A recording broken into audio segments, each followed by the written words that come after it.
state bill makes sex illegal for teens. No sex for teens in Washington state. Hey kids, come see us at the Fun Bus to Idaho. This is Cornell Hooper, and I've got buses leaving every hour for the state where it's still legal. Yes, Idaho is wide open and waiting. We'll take you across the state line and then look the other way. All for just $19.95. That includes tax, tips, and a souvenir Polaroid of your trip to Idaho. Get your reservations on the Fun Bus now. Remember, if you don't call today, you can't have sex tomorrow. Give us a call.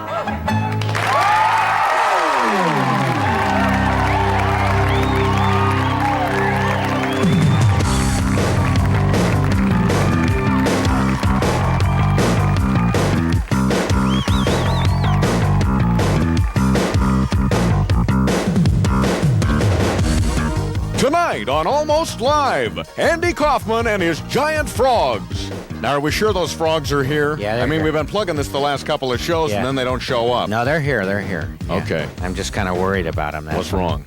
Well, they don't look good. Well, they're frogs. Oh, yeah. Yeah. And in just moments, they'll nuzzle up to this guy. John.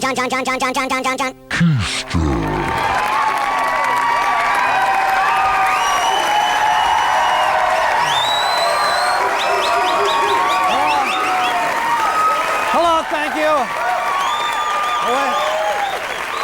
Listen, everybody. They want to ban sex in our state. They want to ban sex. What kind of a state is this? No, we've had the watering ban, the burning ban. We've had a ban on loud music, a ban on tinted windshields, and now they want to ban sexual contact between consenting minors. Now, some fraternity brothers at the UW want to know if that includes livestock. Yes, it does. Yes, it does.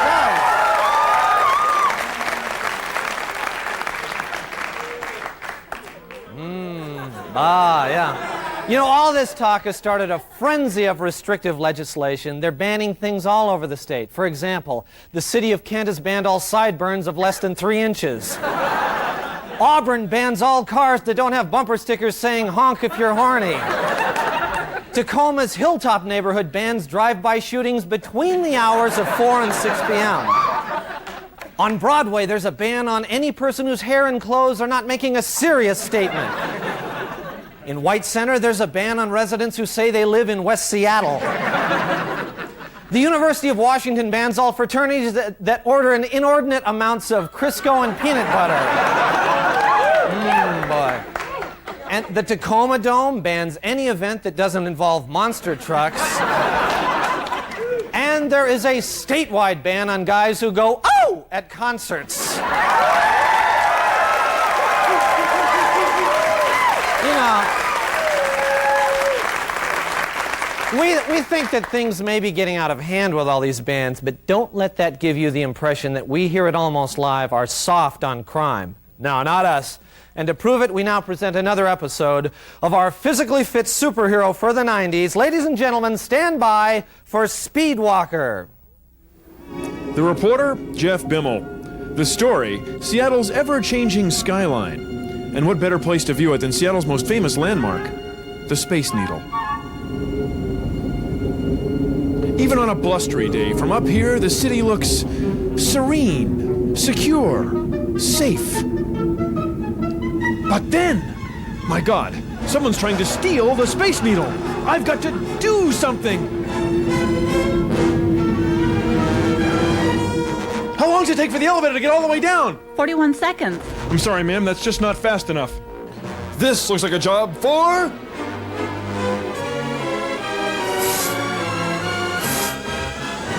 Speedwalker.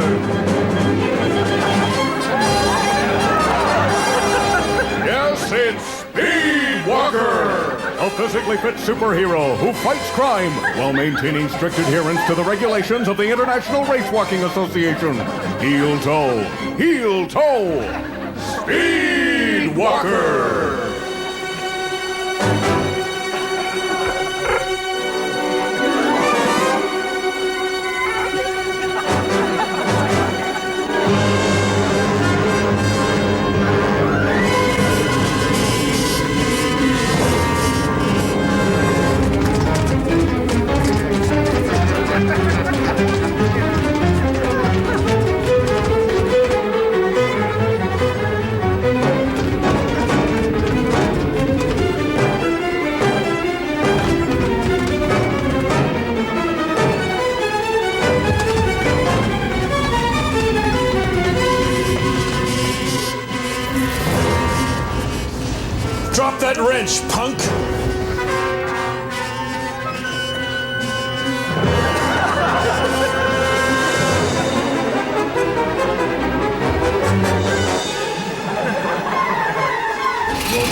officer. It's your Space Needle bolt burglar. Thank you, Speed Walker. You'll excuse me, I have some nuts to retorque.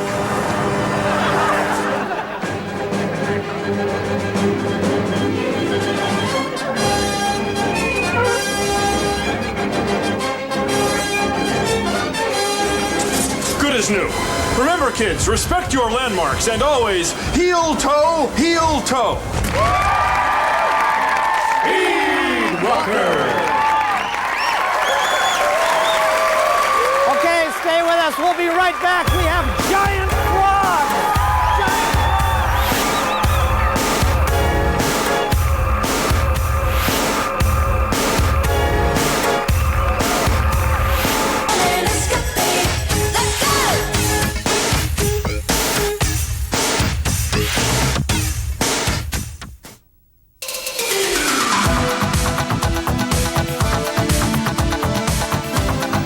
Good evening and welcome to the pre-game show for the big one, Super Bowl 24. Now, the Super Bowl is widely known as the most boring 3 hours in sports, but it doesn't have to be. Wagering on the game always adds a little excitement, but since everyone knows that in this year's game, Denver is going to be utterly humiliated and broken, most serious gamblers say the best action will be the Bud Bowl.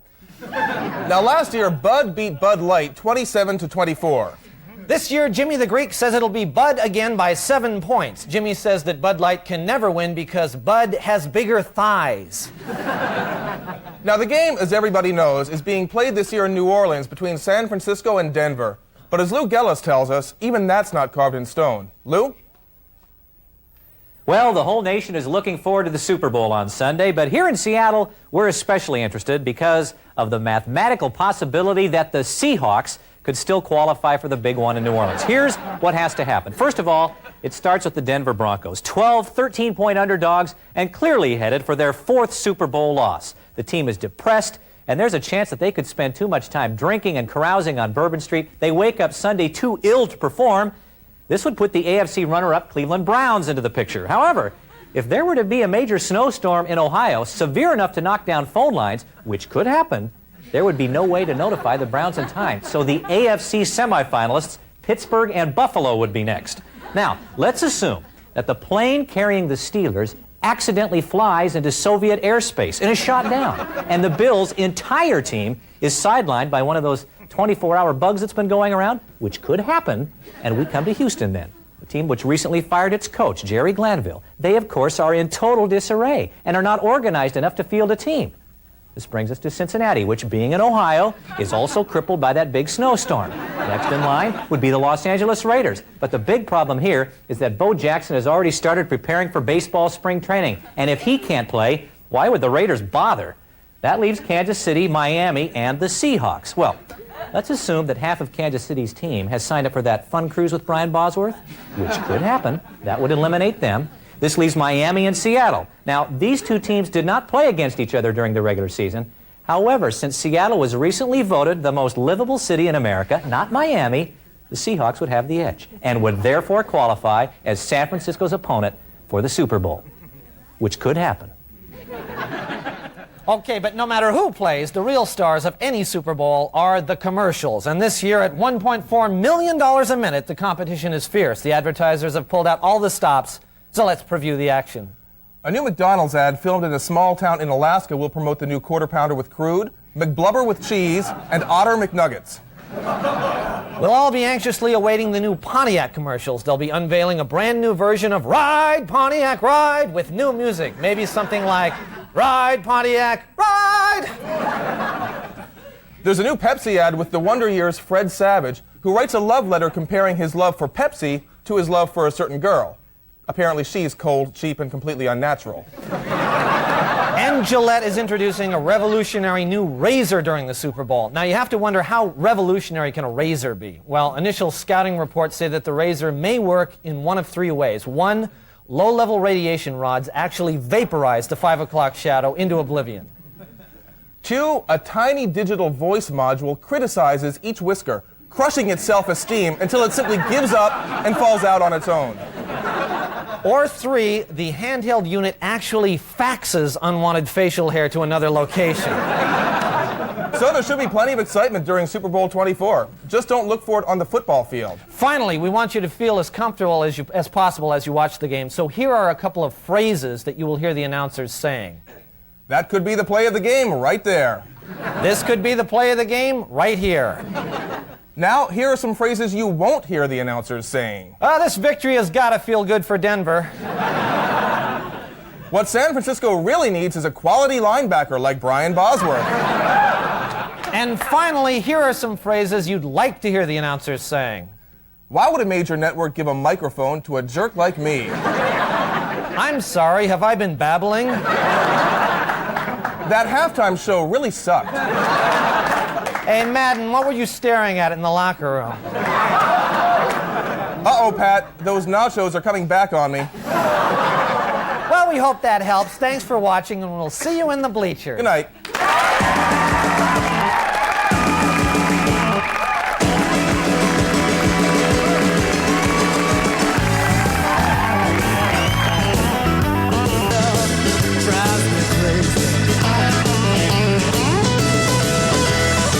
Studio amplification for Almost Live provided by American Music. Okay,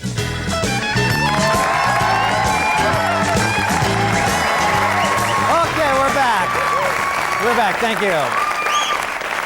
Well, if you own a television or read any newspaper in the world, you're probably familiar with my next guest tonight. He's the center of a huge controversy involving the world's biggest frog jumping contest because he owns the world's biggest frogs. Please welcome Andy J. Frogman Kaufmann. Come on out. Nice to have you here. This is the guy. You're the guy we've all been reading about. You know, I feel a strange kinship with Andy also. And Andy, before, just a little bit of background before we get the frogs out. You lived for 12 years in Cameroon, the African country of Cameroon. I believe we've got a picture of that there. The people that you live now. What's wrong with this picture? There he is. Can you tell where I am, John? Yeah, the outside. You lived with that tribe, is that right? I spent 9 years with those people. 9 years with those yes. people, and that's where you discovered these frogs. Is that correct? That's correct. I discovered these frogs. Yeah. And you're the only person in the world who has them. Absolutely the only person in the world that has them. Okay. Except for a few Cameroonians. Except for, of course, a few Cameroonians, right. And you've brought them here because you import these sort of animals and Yes. things in, and a big controversy has sprung up about this. We'll talk about it a little bit later, but I think can we bring them out and start Can I pick up one? Can I handle one? Incidentally, John has never handled this frog yet. I have never. That's true. This ought to be fun. That's right. We'll try a little one to begin with. Okay. All right. This is a little one. Whoa! Now what you do, John, is you just hold them like that. You see how I'm holding them right in between there? Okay. Right in there, kind of tight though. Yeah. You don't drop them. Okay. You got them? Hold them tight there. Okay. That doesn't hurt him? No, that's it okay? doesn't. It's like my kids. This is the way I hold my kids. Yeah, That's the same thing. Isn't that good? Now- and that's an 8-pound, 3-ounce frog, which makes it, according to Guinness, the largest frog in the world. But this is a small one to you. I told Guinness they'd never been to Cameroon. They grow to 15 pounds. That's amazing. And once you were seen on the Tonight Show with these, you've got a lot of response. Michael Jackson, you're going to go down and see him on Thursday. It's just been overwhelming, yes. Yeah. Okay. How much are you going to charge Michael Jackson for this little guy? So far we only sell them to zoos. If we do decide to sell some to Michael Jackson, we sell them for $2,500 each. $2,500 each, and you're going to be bringing some more in there. And now I can understand where you were going to enter these in the famous Calaveras County, frog. My intentions are to shatter the world record. Why don't you take him there for a while? Okay. And I know there's a lot of controversy there. You want to shatter the world's record? I'm going to shatter the world's record. It's the Calaveras County Frog Company. Delightful odor. These frogs have a delightful odor. You know, people say you get warts from them. No, what you do to frogs, John, is you kiss them and they turn into princes. That's okay. I'll let you take care of that. That's fine. But now the local paper around the Calaveras area has printed. I think we've got an editorial cartoon there. Maybe, let's see. Yes. Sure, he would have won if what does that say? If he hadn't eaten the judges, he would have won. Something like that. There's a bit of a controversy there because, I think we've got a picture also of the current national champion. That's my competition. That's your competition there. Okay. Yes, and so they, of course, think. Wow, they think this is a bit of a, you're using ringers here, you know, it's a bit Well, of they a... think my frogs are too big. And What do you say to that when people, I mean, don't they have a point that this is sort of bringing I in understand like what they're saying, but this is a contest. The Guinness World Book of Records will be there. It's a contest to measure the longest jump of three jumps of a frog.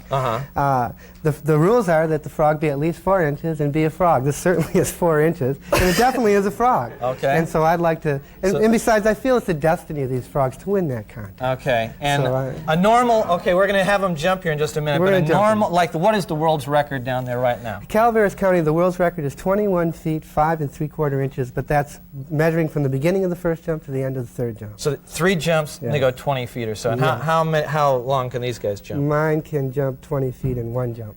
but probably not. It could jump 3 feet. It could jump 10 feet. It could jump 20 feet. The thing is that they could start from the starting point and then jump and end up at the starting point. If that was the case, I see, then they wouldn't win. But we have 10 frogs. We have a good shot at it. Okay, well, let's see. Go ahead and let's get let's some put of these this guys one here back, and we'll just get one that's a little bit fresh. Okay. Do you need your assistance or anything? They're going to watch us. Okay, go ahead. We want to make sure. Bring them right out. We want to watch the audience here. When a frog jumps up, just catch it. Just grab him, yeah. You see the way, you already know how to hold it. Whoa, whoa.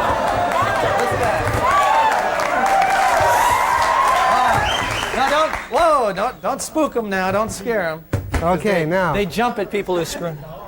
Okay, here we go. It's just going to be 1 jump. 1, 2, 3, jump! Look at We want to be careful of that. Don't hurt. Okay. Don't. There. Well, we've lost a frog in the studio, ladies and That was gentlemen. 1 frog. Here he comes. We'll put him back here, Scott. We'll take another frog. We'll try it one more time here. Oh, if you'd like to do that. That's really something. Boy, that's really something. Now, what do they eat? I mean, would these guys, would they eat These frogs are opportunistic. They'll eat anything that moves. We feed them goldfish, mice. Could they eat another one of the frogs down there? They could, but, you know, that's getting a little bit... They're very timid and shy as far as eating goes. You never see them eat. Okay, let's see if we can get a shot of this guy going. 2, 3, jump! Oh! Okay, let's take him, Scott. There we go. Oh, yeah. Good shot. Thank you. That's a good shot. Thank you. Well, Andy, that's very impressive, and I know that you've got right here this T-shirt. You're opening up a training. Andy is opening a training center for his frogs. I think the people of Seattle, we want to build a training facility to teach these frogs to jump, and we have these T-shirts that support the. It says support Andy Kaufmann's Frog Training Center. You're trying to raise money for that, and he'll let the public in to see the frogs training. Because the record's going to come home to Seattle. That's right. Thanks very much for coming. Thank you, John, very much. Thank all of you.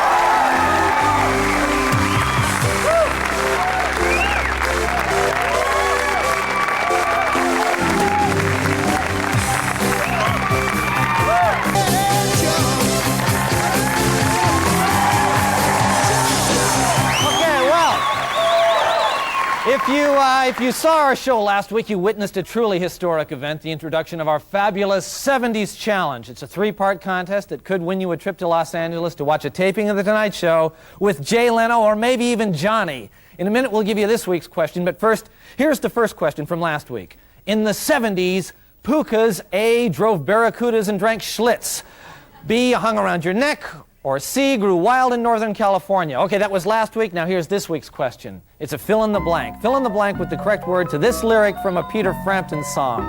Woke up this morning with a blank in my hand. You got it? Okay, well now, when you finish that, just, we'll give you the next question next week. You can send it in and you may win that. That's our fabulous 70s Challenge. That's all the time we have this week.